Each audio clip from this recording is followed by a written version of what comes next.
বিখ্যাত সেই ঢাকাই পরোটা খুব সহজেই বাড়িতেই বানিয়ে ফেলতে পারবেন, আর ঠিক এরকমই কিন্তু ফুলবে। বাইরেটা ক্রিস্পি আর ভেতরটা খুবই নরম। সঙ্গে বানাবো একদম দোকানের স্বাদের মতন নিরামিষ ছোলার ডাল। আর এই ছোলার ডাল দিয়ে ঢাকাই পরোটা খেতে কিন্তু দারুণ লাগে। ঢাকাই পরোটার জন্য একটা বাটিতে আমি এখানে 1 কাপ বা 250 ময়দা নিয়েছি। সঙ্গে দিয়েছি অল্প একটু নুন আর ময়দাটা ভালো করে শুকনো অবস্থায় মেখে নেব। তারপর এখানে দেবো 2 টেবিল চামচ মতন রিফাইন্ড অয়েল। এই তেলের সঙ্গেই একটু জল দিয়ে দেবো। তেল আর জলটা ময়দার সাথে খুব ভালো করে আগে মাখিয়ে নেব। তারপর পরিমাণ মতন জল অল্প অল্প করে দিয়ে একটা ডো তৈরি করে নেব।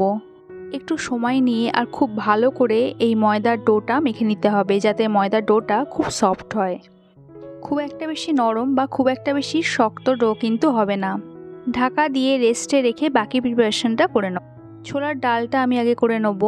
তার জন্য এখানে আমি 250 গ্রাম ছোলা আর একটা আলু আগে থেকে সেদ্ধ করে রেখে দিয়েছি। দোকানে ছোলার ডালে যে তরকারিটা হয় তাতে আলু দেওয়া হয়, তাই আমি এখানে আলু দিয়েছি। আর ছোলার ডালটা আমি 2 ঘন্টা মতন ভিজিয়ে রেখেছিলাম। আর আলু সমেত ডালটা প্রেসার কুকারে একটা সিটি দিয়ে নিয়েছি। কড়াইয়ে 3 থেকে 4 টেবিল চামচ মতন সাদা তেল বা রিফাইন্ড অয়েল দিয়ে নিয়েছি।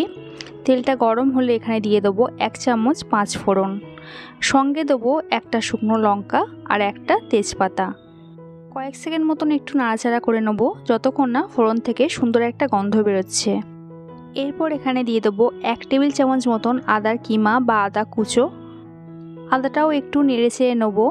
আর আদাটা একটু ভাজা ভাজা হয়ে গেলে গ্যাসের ফ্লেমটা একদম লোতে রেখে দিয়ে দেবো 1 চামচ হলুদ গুঁড়ো, 1/2 চামচ কাশ্মীরি লঙ্কার গুঁড়ো। হলুদটা একটু নেড়ে চেড়ে নেবো যতক্ষণ না হলুদের কাঁচা গন্ধটা চলে যাচ্ছে। এরপর এখানে সেদ্ধ করে রাখা ছোলার ডালটা দিয়ে দেবো। সব কিছু ডালের সাথে ভালো করে একটু মিশিয়ে নেবো। আর ডালের সাথেও কিন্তু একটু জল ছিল, আর আমি এখানে আর একটু জল অ্যাড করব। এখানে আমি 1/2 কাপ মতন জল দিয়েছি। ছোলার ডালটা একটু ঘনই ভালো লাগে খেতে, তাই খুব একটা বেশি আমি পাতলা করিনি। জলটা ভালো করে মিশিয়ে দেবো। আর এখানে দিয়ে দেবো স্বাদ মতো নুন, আর সঙ্গে দিয়ে দেবো 1 চামচ চিনি। ছোলার ডাল একটু মিষ্টি মিষ্টি ভালো লাগে, যদি আপনারা পছন্দ না করেন তাহলে চিনিটা অ্যাভয়েড করতে পারেন। আর যতক্ষণ ডালটা ফুটে উঠছে ততক্ষণ শুকনো মশলা একটা করে নেব। এখানে আমি নিয়েছি একটু জিরে, একটু ধনে, 3 থেকে 4টে লবঙ্গ, 2টো এলাচ আর একটু দারচিনি, একটু গোলমরিচ, একটা তেজপাতা আর একটা শুকনো লঙ্কা।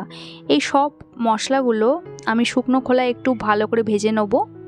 তারপর হামানদিস্তায় এরকম একটু গুঁড়ো করে নেব। শিলে বাটলেও কিন্তু হবে, তবে মিক্সিতে দেবেন না, এই মশলাটা একদম মিহি গুঁড়ো হবে না।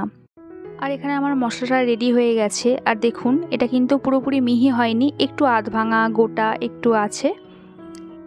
অপরদিকে ডালের গ্রেভিটাও কিন্তু ফুটে গেছে। এর উপরে এই মশলাটা দিয়ে দেবো। যেটুকু মশলা করেছিলাম পুরোটাই এখানে দিয়ে দেবো। এই মশলাটা দিলে দোকানে যেরকম ছোলার ডালের টেস্ট হয় হুবহু কিন্তু সেই রকমই টেস্ট হবে। আর এখানে আমার ছোলার ডালটা কিন্তু রেডি হয়ে গেছে। দেখুন কি সুন্দর হয়েছে, পুরো একদম দোকানের মতনই কিন্তু দেখতে লাগছে। খেতেও কিন্তু দারুণ হয়েছিল। অপরদিকে ময়দা ডোটাও রেডি হয়ে গেছে। আরও একবার ভালো করে আমি মেখে নেব এবং মাখার পরে লেচি কেটে নেব। আমি যে পরিমাণ এখানে ময়দা নিয়েছিলাম মানে 250 গ্রাম, তাতে আমার 4টে লেচি হয়েছে। আর লেচিগুলো এরকম একটু বড় বড়ই হয়েছে। লেচিগুলো গোল করে নেব এবং তেল দিয়ে বেলে নেব। রুটির সাইজের থেকে একটু বড় মাপেরই সাইজ হবে।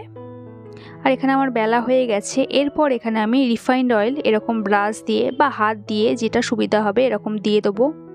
এর ওপরে দিয়ে দেবো ময়দা। আর ময়দাটা একটু এরকম বেশি পরিমাণে কিন্তু দিতে হবে, পুরো রুটিতে লাগবে সেরকমই পরিমাণ ময়দা দিতে হবে। তারপর ময়দাটা এরকম পরোটার গায়ে ভালো করে মিশিয়ে নেবো হাত দিয়ে। পরোটার যে সেন্টার মানে মাঝ বরাবর সেইখান থেকে একটা ছুরি দিয়ে এরকম কাট লাগাতে হবে।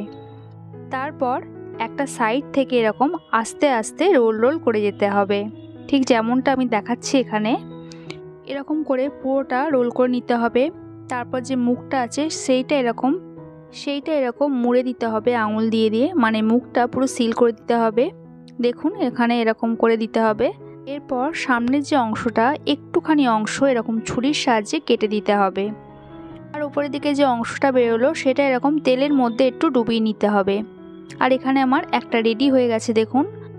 আরেকটা পরোটা আমি করে দেখিয়ে নিচ্ছি। এরকম আগে বেলে নিতে হবে রুটির মতন করে, তারপর অয়েল ব্রাশ করে নিয়ে উপরে একটু ময়দা ছিটিয়ে দিয়ে দিতে হবে। আর ময়দাটা ভালো করে পরোটার গায়ে মাখিয়ে দিতে হবে। তারপর সেন্টার থেকে কাট লাগিয়ে এরকম রোল রোল করে যেতে হবে এবং এটা সিল করে দিতে হবে। আর সামনের দিকটা একটু কেটে দিতে হবে। তারপর যে মুখটা বেরোলো সেটা তেলের মধ্যে ডুবিয়ে দিতে হবে। এরপর একটা লেচি নিয়ে এরকম পিঠের ওপর রেখে হাতের তালুতে একটু তেল মাখিয়ে তালু দিয়ে এরকম একটু প্রেস করে দিতে হবে বা আলতো হাতে একটু চাপ দিতে হবে। ঠিক এরকমই করতে হবে। তারপর এটা বেলে নিতে হবে, কিন্তু খুব একটা বেশি প্রেসার দিয়ে এটা বেলা যাবে না, আলতো হাতে কিন্তু এটা বেলতে হবে। আর এটা কিন্তু একদম পাতলা হবে না, একটু মোটাই থাকবে। আর এখানে দেখতেই পাচ্ছেন ঢাকাই পরোটার যে লেয়ার হয়, লেয়ারটা কি সুন্দর দেখা যাচ্ছে। ঢাকাই পরোটা ভাজার জন্য কিন্তু একটু বেশি পরিমাণে তেলের দরকার হয়। আর সবার আগে যে অংশটা আমি বাদ দিয়েছিলাম সেটাকে দেখে নেব। তারপর ঢাকাই পরোটা একটা ছেড়ে দেবো। হাই টু মিডিয়াম ফ্লেমে কিন্তু ঢাকাই পরোটাগুলো ভাজতে হবে, না হলে কিন্তু পরোটা ফুলবে না। আর এরকম তেল দিয়ে দিয়ে মাঝখানের দিকে দিতে হবে। আর দেখতেই পাচ্ছেন আমার পরোটা কত সুন্দর ফুলেছে। আর মাঝখানের লেয়ারটাও আপনাদের দেখিয়ে দিচ্ছি। আর দেখতেই পাচ্ছেন কত সুন্দর হয়েছে ঢাকাই পরোটা। এটা একটা এরকম ছাঁকনি দিয়ে উল্টো দিকেও দিতে হবে যাতে ভেতরে তেলটা পুরো ঝরে যায়। নিরামিষ দিনে পরোটা বদলে এই ঢাকাই পরোটাই কিন্তু বাড়িতে খুব সহজেই বানিয়ে ফেলতে পারবেন। আর পরোটাগুলো কিন্তু ঠিক এরকমই ক্রিস্পি হবে, একদম দোকানের মতনই কিন্তু হবে। আজকের রেসিপি দুটো ভালো লাগলে লাইক কমেন্ট করার অনুরোধ রইল। দেখা হচ্ছে পরের রেসিপিতে। সবাই সুস্থ থাকবেন, ভালো থাকবেন।